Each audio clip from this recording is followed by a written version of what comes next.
Good morning, Wisconsin. It's me, Justin Pouvon, with WisconsinWX.com. I'm going to take you through the forecast here for the next couple weeks or so. This is probably going to be a long update with a lot of information. We haven't had one of these in a while. I just realized I broke my microphone last week, and I fixed it today, so we're good to go. All right, so here we have the usual 7-day forecast. It's pretty mild here for the next 5 days or so, Monday through Friday.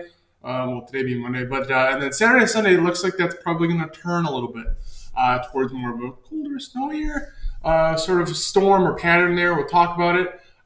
Let's go take a look at the line graph here, the temperature line graph. You're seeing that the 45s here. This is for Wisconsin Rapids, give or take a degree or two.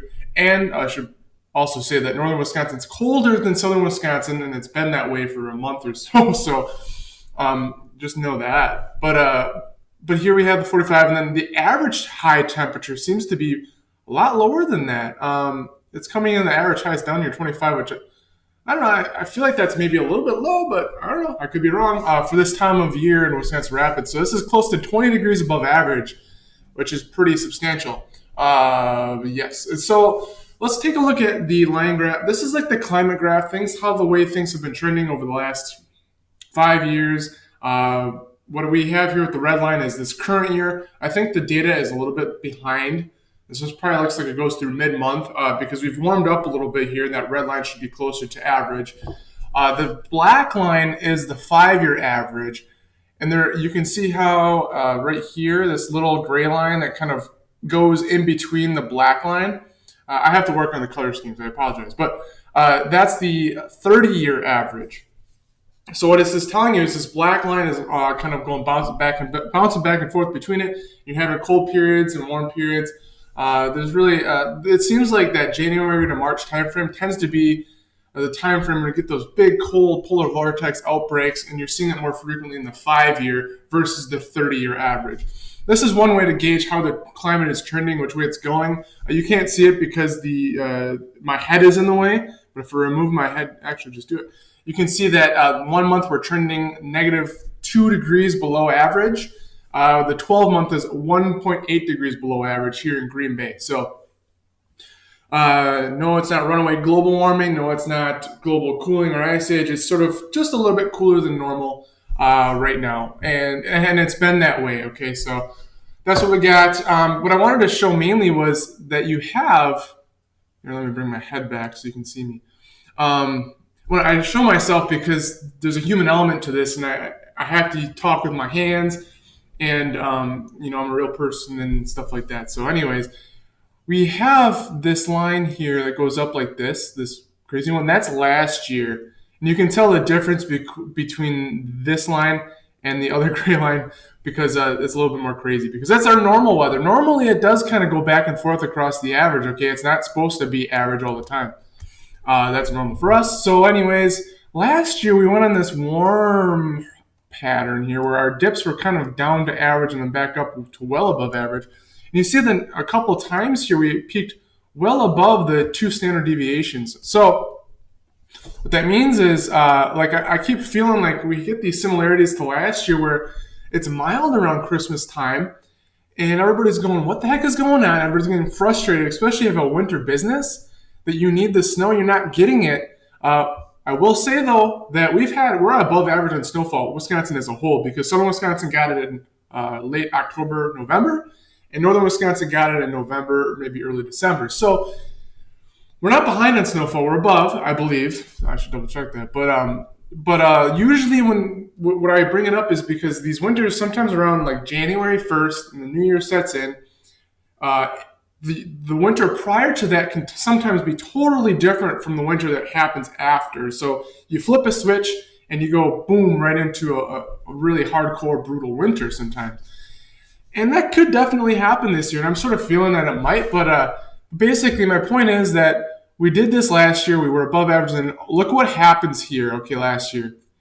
Look what happened there. So if you think that this is going to be a mild winter, if this is the way things are going to be for the rest of it, I would just wipe that thought right out of your brain, because look at how this went last year. And again, some of the snowiest winters in Green Bay history have come from winters that started with little to no snow. So that's the reality. That's what statistics tell us. And there's just about every bit of sign is just tells you that this could turn. So now that I made that point clear, look at these dips down there in January, February timeframe. And this was the snowiest month on Eau Claire record, right in here, after being sort of mild and quiet and calm. It's the calm before the storm is the way I call it. Um, I like it when it's stormy. I like the active weather pattern. That's what I live for. But it's nice when it's quiet because I get stuff done. So there you go. We're done with this graphic now. We're going to move into something else. This is out of order. I always talk about the MJF because it's important. It's the tropical signal. It's heading out of 3. It seems to be crossing the neutral circle and going towards 6. So we're not sure where it's going to go, if it's going to go to 7 or if it's going to do loopy-loops here in 6. So we're just going to say 6 for now. What that corresponds to, phase 6, is this warmth. This is warm pattern across eastern United States. You could have a storm track that kind of comes through here, but it's more mild. Okay, that adds up. All right. Here are some of the teleconnections. We don't have the AO shown. I'm not going to show it. I need to show it, so I'll go find it in a second. But here's the PNA. We're right here, and it's negative now, which tends to be a stormy pattern, and we're going to see a storm around this time frame, I believe, but it's not totally, because you're going to a positive, and then it looks like it might go back down negative again.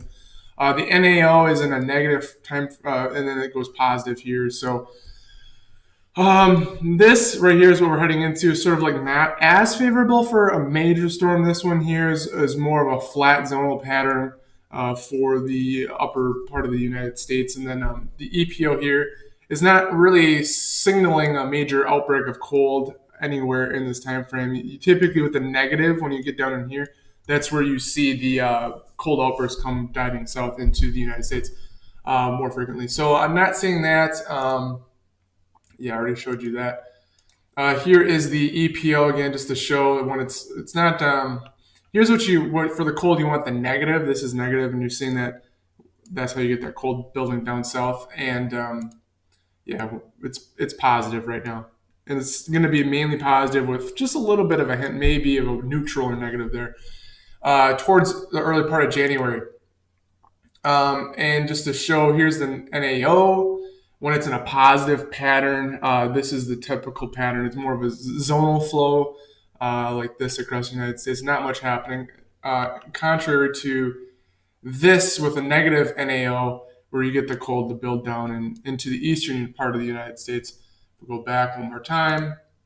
You're seeing that the NAO is going towards a positive, trending towards a positive phase there into the early part of January. So that's not a very good sign for big storms across the eastern United States as much. Maybe the Wisconsin more so than them. Okay. This is the PNA, I believe. This is a diagram of what this means. This is a positive PNA. Go back one more time.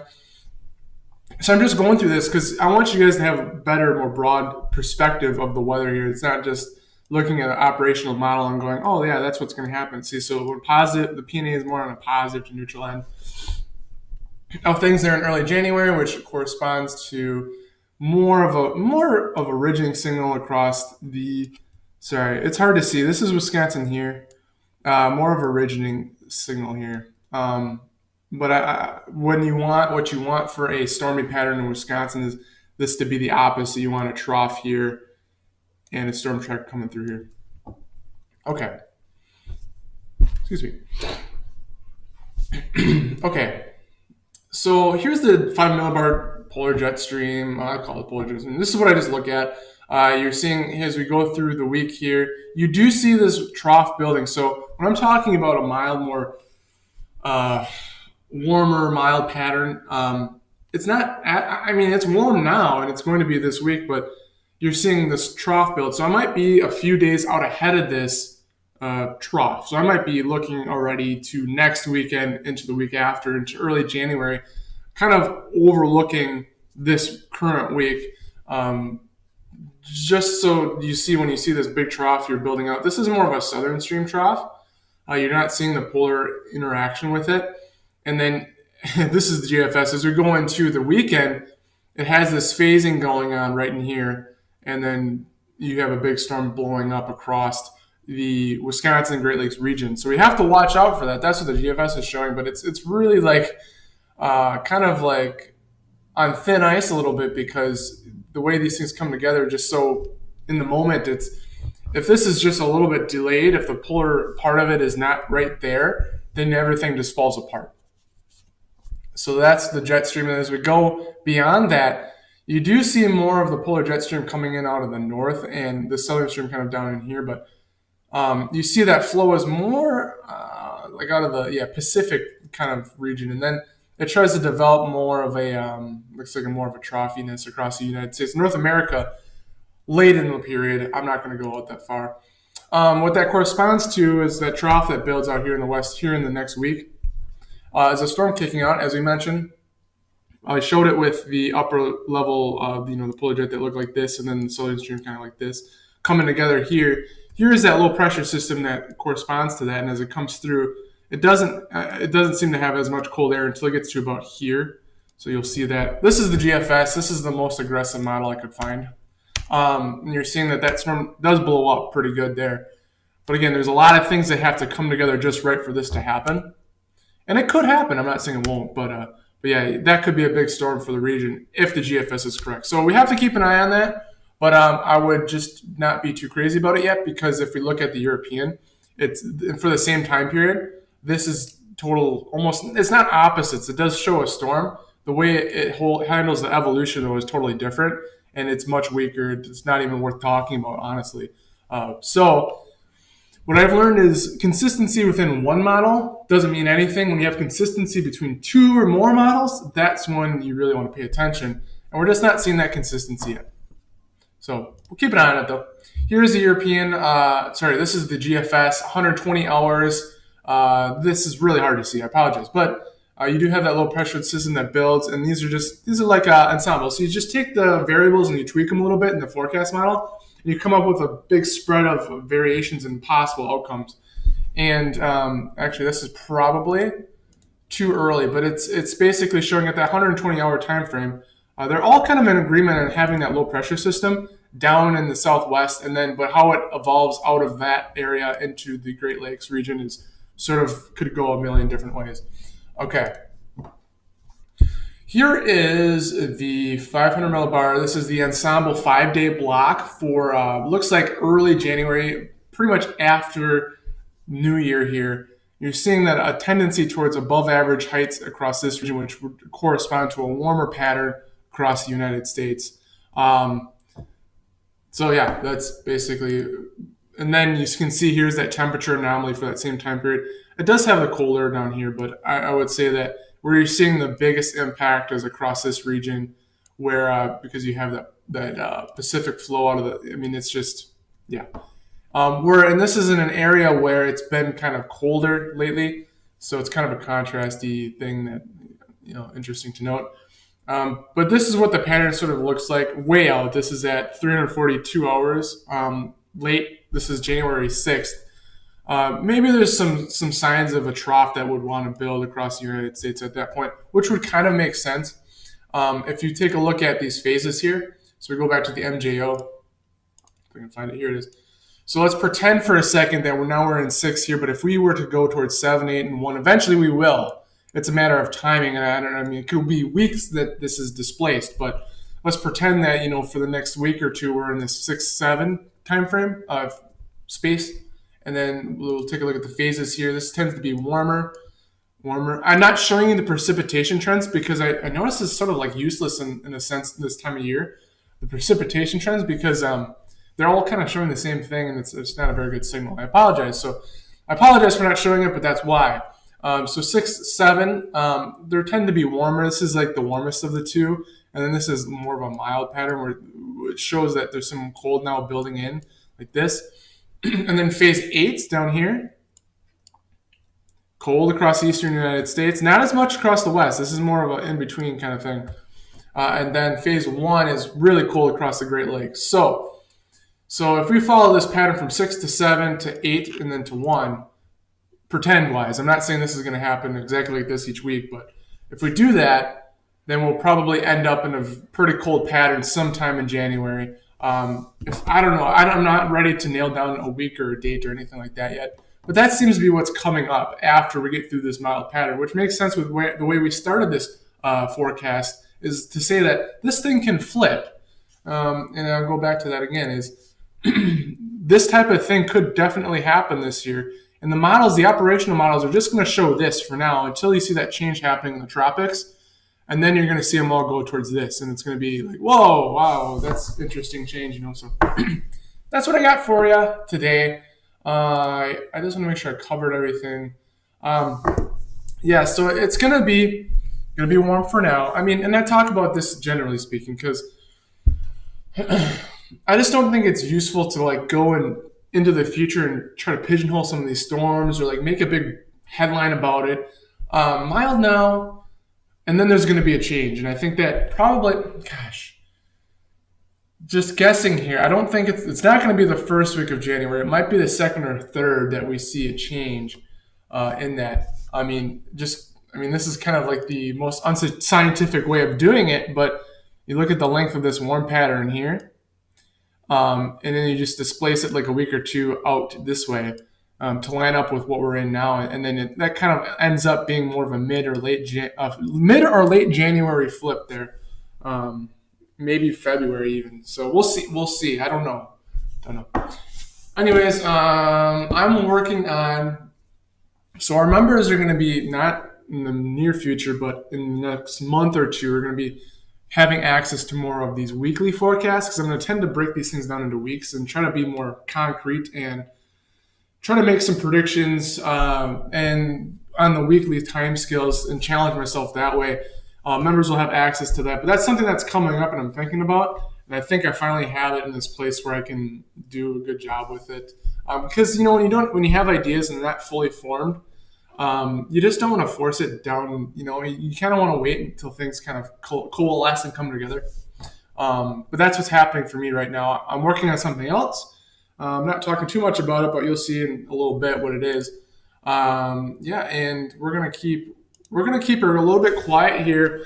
As long as I can, I want to keep it quiet so that I can get the work done. It seems like when you have a busy active pattern at the same time as you want to get a lot of stuff development-wise done on the website, it doesn't work out because it's like two different thought processes.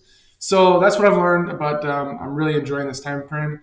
After this forecast, I'm going to go back to work and get some of the stuff done. There's a lot to do, but I do see a light at the end of the tunnel. So I'm really excited for everybody. I'm really excited for WisconsinWX.com. I'm excited for all of our members. The things that are coming down the pipe are going to be pretty interesting and cool. But I'm really looking forward to getting my hands dirty. I want to get outside. I want to go film the storms. I want to do more live from the storm coverage. That's really where my end goal is. But there's a lot of work to do to get to that point. So with that said, I appreciate you guys watching. I hope this was informational, and I will try to do this next week if possible. Enjoy your Christmas. Have a Merry Christmas. I hope you get everything you need, and I will talk to you soon. Bye-bye.